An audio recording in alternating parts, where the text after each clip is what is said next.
Governor Sindh Kamran Khan Tessori کا سانحہ گل plaza کی جوڈیشل انکوائری کا مطالبہ، سندھ ہائی کورٹ اور سپریم کورٹ کے چیف جسٹس کو خط لکھنے کا اعلان۔ پریس کانفرنس کرتے ہوئے کہا کہ ایک ہفتے بعد بھی سیاست ہو رہی ہے، ملبہ کسی پر ڈالنے کی سازش نہیں چلے گی، ذمہ داروں کا تعین کر کے سزا دی جائے۔ وزیر اعلیٰ سندھ سے کہتا ہوں کہ شاید آپ کو درست بات نہیں بتائی گئی۔ مراد علی شاہ پوچھیں مشینری ٹھیک کام کیوں نہیں کر رہی؟ جس کا باپ مارا گیا اس کے بیٹے پر لاٹھی چارج کیوں کیا گیا؟ سب سے پہلا کام صبح سندھ ہائی کورٹ کے چیف جسٹس اور سپریم کورٹ کے چیف جسٹس کو خط لکھ رہا ہوں کہ اس معاملے کی جوڈیشل انکوائری کرائی جائے۔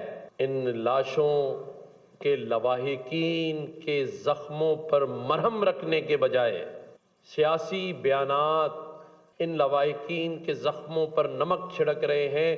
لوگ جل کر مر جائیں، ہم سیاست کر رہے ہیں۔ لوگ گٹر میں گر کر مر جائیں، ہم سیاست کر رہے ہیں۔ لوگ ٹرالے کے نیچے کچلے جائیں، ہم سیاست کر رہے ہیں۔ اور سیاست کے بعد احساس نہیں جاگ رہا اندر سے۔ ترکی نے غزہ میں امن و استحکام کے لیے انٹرنیشنل اسٹیبلائزیشن فورس میں شمولیت پر رضامندی ظاہر کر دی۔ ڈیووس میں ترکی کے وزیر خارجہ حاکان فیدان نے کہا ہے کہ غزہ معاہدے پر عمل درآمد کے لیے ترکی ہر ممکن کردار ادا کرے گا۔ غزہ میں امن اور استحکام کے لیے انٹرنیشنل اسٹیبلائزیشن فورس میں شمولیت کے لیے تیار ہے۔ غزہ کے لیے ہم بورڈ میں شمولیت کے بعد ایگزیکٹو کمیٹی کے حوالے سے کام کر رہے ہیں۔ غزہ کے عوام کے لیے ترکی کی امدادی سرگرمیاں جاری رہیں گی۔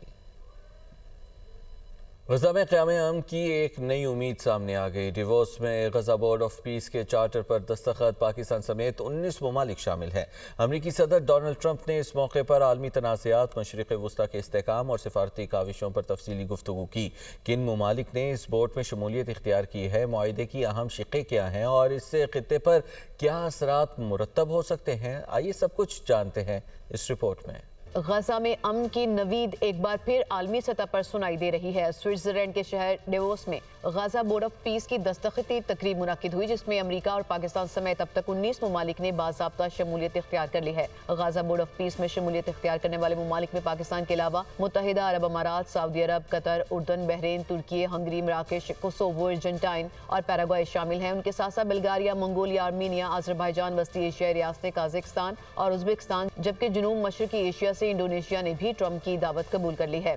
دستخطی تقریب میں مختلف ممالک کی اعلیٰ قیادت یا نمائندوں نے شرکت کی۔ امریکہ کی نمائندگی صدر ڈونلڈ ٹرمپ نے کی۔ پاکستان کی جانب سے وزیر اعظم شہباز شریف شریک ہوئے، جبکہ سعودی عرب سے وزیر خارجہ فیصل بن فرحان ال سعود، ترکی سے وزیر خارجہ حاکان فیدان، قطر سے وزیر اعظم شیخ محمد بن عبد الرحمن الثانی اور متحدہ عرب امارات کی نمائندگی خلدون المبارک نے کی۔ تقریب سے خطاب کرتے ہوئے امریکی صدر ڈونلڈ ٹرمپ نے کہا کہ وہ بھارت اور پاکستان کے درمیان شروع ہونے والی جنگ کے رکنے پر خوش ہیں، کیونکہ دونوں ممالک ایٹمی طاقتیں ہیں۔ صدر ٹرمپ کے مطابق پاکستان کے وزیر اعظم نے ان کوششوں کو سراہا۔ صدر ٹرمپ نے اپنی خارجہ پالیسی، ایران کے جوہری پروگرام، وینزویلا کی صورتحال اور نیٹو اتحادیوں کے دفاعی اخراجات پر بھی بات کی۔ غزہ بورڈ آف پیس کا مقصد غزہ میں مستقل جنگ بندی، انسانی امداد کی فراہمی، تعمیر نو اور مشرق وسطی میں طویل المدتی استحکام کے لیے ایک مشترکہ عالمی فریم ورک تیار کرنا ہے۔ مبصرین کے مطابق مختلف خطوں کے ممالک کی شمولیت اس بات کا اشارہ ہے کہ عالمی برادری غزہ کے مسئلے کے حل کے لیے ایک متفقہ راستہ اختیار کرنے کی کوشش کر رہی ہے۔ ڈیووس میں ہونے والا یہ معاہدہ نہ صرف غزہ بلکہ پورے مشرق وسطی کے لیے ایک اہم سفارتی پیش رفت قرار دیا جا رہا ہے۔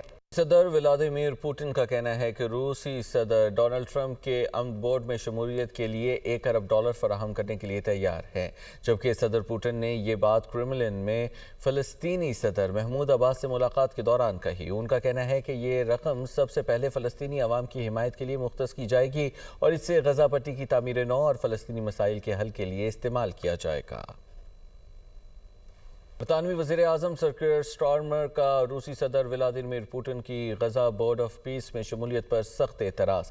کہا یوکرین جنگ کے تناظر میں پوٹن کا کردار متنازع رہا اور ایسے میں انہیں امن سے متعلق کسی عالمی فورم یا بورڈ کا حصہ بنانا کئی سنجیدہ سوالات کو جنم دیتا ہے۔